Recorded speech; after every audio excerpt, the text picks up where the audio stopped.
আসসালামু আলাইকুম বন্ধুরা, আশা করছি সবাই ভালো আছেন। আজকে মূলত আমি আপনাদের দেখাবো কিভাবে আপনারা আপনাদের ফেসবুক অ্যাকাউন্ট অথবা জিমেল অ্যাকাউন্ট অথবা যে কোনো ধরনের অ্যাকাউন্ট কোনো রকম পাসওয়ার্ড ছাড়াই লগইন করবেন।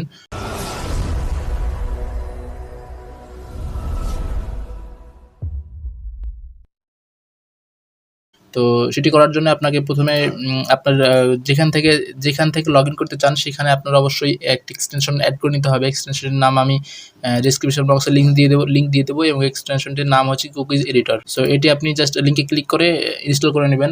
দেন আপনাকে যেখান থেকে আপনি আপনার কুকিজগুলো কপি করতে চান সেখানে চলে যাবেন এবং এখান থেকে জাস্ট এখানে ইম্পোর্ট অপশনে ক্লিক করার পরে আপনার সম্পূর্ণ যেসব কুকিজগুলো আছে সবগুলো কপি হয়ে যাবে। তারপর আপনাকে সেই এক্সটেনশনটি যার কাছে আপনি এই কুকিজগুলো দিতে চান তার কম্পিউটারে অবশ্যই ইনস্টল থাকতে হবে অথবা তার কাছেও এই এক্সটেনশনটি অ্যাড করা থাকতে হবে। তো আমি দেখাচ্ছি আমার কম্পিউটারের মাইক্রোসফট এজ ব্রাউজারে।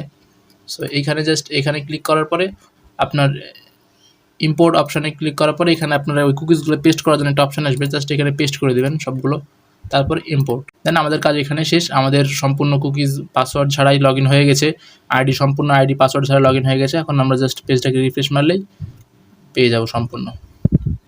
তো এই যে দেখলেন, আমি আপনার কোনো রকম পাসওয়ার্ড ছাড়া, কোনো রকম ইমেল ছাড়া আমি আমার সম্পূর্ণ অ্যাকাউন্ট থেকে লগইন করে দেখালাম। এই যে দেখুন আমার প্রোফাইল। সো এইভাবে আপনারা আপনাদের যে কোনো অ্যাকাউন্ট, আপনি চাইলে জিমেল অ্যাকাউন্ট অথবা আরও অন্যান্য সব রকম অ্যাকাউন্ট এটি এভাবে আপনি নিতে পারবেন। আরেকটি বিষয়, এই কুকিজটা আপনি যখন কপি করবেন তারপরে এই কুকিজটা কাউকে দেওয়া যাবে না।